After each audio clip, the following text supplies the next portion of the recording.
Welcome back to Yehoshua's Gematria-Time Daf Yomi Shiur, where in the end time, it's always a great time to learn the Daf Yomi in Gematria-Time. Gotta get used to that new tagline. Okay, we're holding a 98b, and it's very interesting. Gematria-Time is like Gematriona. Gematriona is my other. I didn't mention it in the last video, but Gematriona is my Gematria work with the clock time. So that some of those things might come in as well.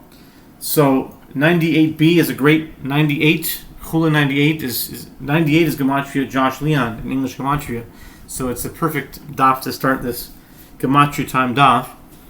And we're holding at the top of 98b towards Ein B'Sheila. Ein B'Sheila Ela Shleima. Rabbi Yehoshua ben Yochai Omer. Ein B'Sheila Ela Lishnish Bashla Im Hayil. The verse states that the term cooked indicates that the verse is referring only to a foreleg that is whole. Rabbi Shimon ben Yochai disagrees, and he says that the term cooked indicates that the verse is referring only to a foreleg that is cooked with the entire ram.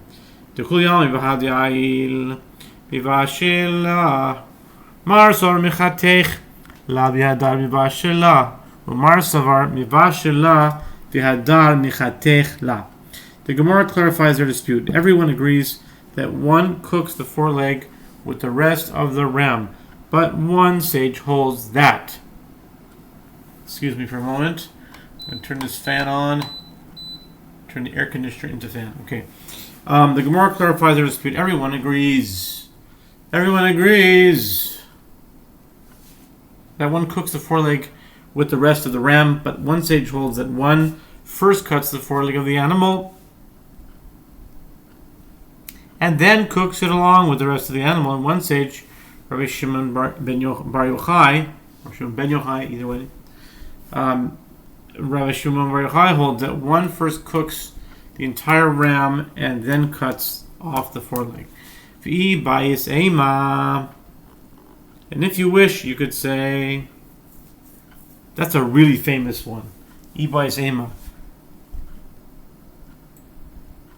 V'i bayit ema. We should get the Gematria. I mean, that's probably one of the most famous words. It's right up there with Enach Linami and 551. V'i bayit ema. It's Gematria Hamalot. V'i bayit ema. 551 Hamalot or Ta'aluma. Hamalot Ta'aluma. Dekul yama mechatech la v'adem mibashel amiyut mar sovar behadei ayel mibashele mar sovar bekadera ad acheres mibashela. And if you wish, say that everyone agrees that one first cuts off the foreleg and then cooks it. But one sage, Rabbi Shimon bar Yochai, holds that one cooks the foreleg with the rest of the ram. And one sage holds that he cooks the foreleg in another pot, separate from the rest of the ram. The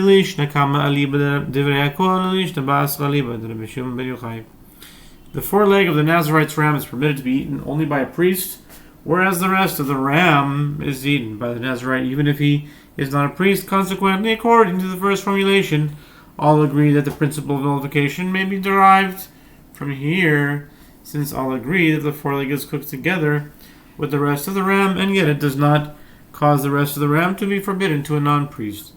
According to the latter formulation, the principle of nullification may be derived from here in accordance to the opinion of Rabbi Shimon ben Yochai, who says that the foreleg is cooked together with the rest of the ram. But according to the latter formulation, the first Tana holds that the foreleg is not cooked with the rest of the ram, in which case the principle of nullification cannot be derived from here. Man d'amr b'shishim sovar basar v'yatzamos v'hadei basar v'yatzamos misharinon v'havele b'shishim man d'amr b'meyak sovar basar v'hadei basar misharinon v'havele b'meyak. The Gemara now returns to the dispute about whether non-kosher food is nullified in 60 or 100 times its volume of kosher food, and explains how each opinion is derived from the halacha of the foreleg of the Nazarite's ram. The one who said that non-kosher food is nullified in 60 times its volume of kosher food holds that we assess the ratio of meat and bones of the foreleg to the meat and bones of the rest of the ram, and this is a ratio of 1 to 60. The one who said that non-kosher food is nullified in 100 times its volume of kosher food holds that we assess only the volume of the meat of the foreleg to the meat of the rest of the ram, and this is a ratio of 1 to 100. ומי אלפינן מינו ותניו זהו היתר רבו מכלל איסור זהו לימודי מאי לאו לימודי כל איסורים שבתורה. The Gemara asks, and do we derive the principles of nullification from the case of the Nazarite's ram? But isn't it taught in Braita with regard to the Nazarite's ram which absorbs the flavor of the foreleg with which it was cooked? This is a case of permitted meat that comes from the category of forbidden food, meaning it is permitted despite the fact that it was cooked with forbidden food. The Gemara infers, what does the expression "this is" in the Braita serve to exclude? Does it not serve to exclude all the other forbidden foods that are in the Torah?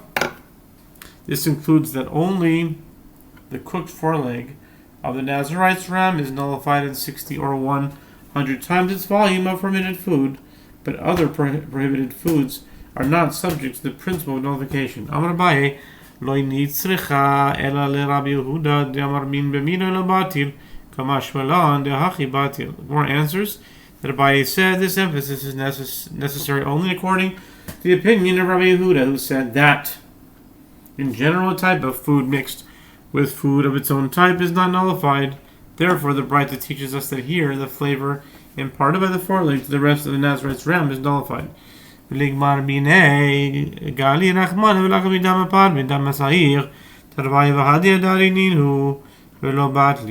objects, let Rabbi Yehuda learn from this case that all forbidden food can be nullified when it is mixed with permitted food of its own type. The Gemara explains, the merciful one revealed in the Torah, and ye shall take of the blood of the bull and of the blood of the goat, and put it upon the corners of the altar round about, Leviticus 16:18.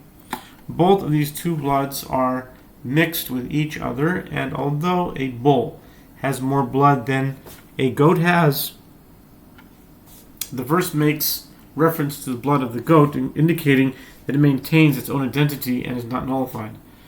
Umay chazit, the Gemara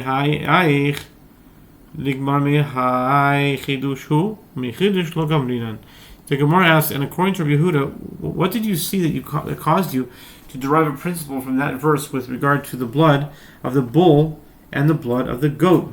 Derive a principle from this verse about the foreleg of a Nazarite's ram. The Gemara answers, the case of the Nazarite's ram is a novelty, because even when nullification does apply, one may not nullify a forbidden food ab initio, whereas here one is supposed to cook the foreleg together with the rest of the ram, and we do not learn principles from a novelty. The Gemara challenges, if so, if Rabbi Yehuda does not consider the case of the Nazarite's ram a viable precedent for general halachic principles, then let him also not learn from that case that when forbidden food is mixed with the permitted food of a different type, it is nullified in either 100 or 60 times its own volume. As discussed above, the two opinions in this regard are each based on the case of the Nazarite's ram. Atu anan lekula gamrinan lechumra gamrinan midoraisa veruba batil. The Gemara explains, is that to say that we learn that forbidden food is nullified in 60 or 100 times its volume of permitted food as a leniency? We learn it only as a stringency, as if it were not for this derivation, we would say that by Torah law, forbidden food is nullified in a mixture in which there is a simple majority of permitted food. Rava Amar lo nitzracha ela letam kiikar. Rava stated an alternative explanation of the term. This is which appears in the Braita with regard to the Nazarite's ram. This limitation is necessary only for the principle that the halachic status of the flavor of forbidden food is like that of its substance. If the flavor of sacrificial food is absorbed into another food, it renders that food forbidden, meaning it is not nullified. Therefore, the Braita teaches us that here, in the case of the Nazarite's ram, the rest of the ram is permitted even to non-priests.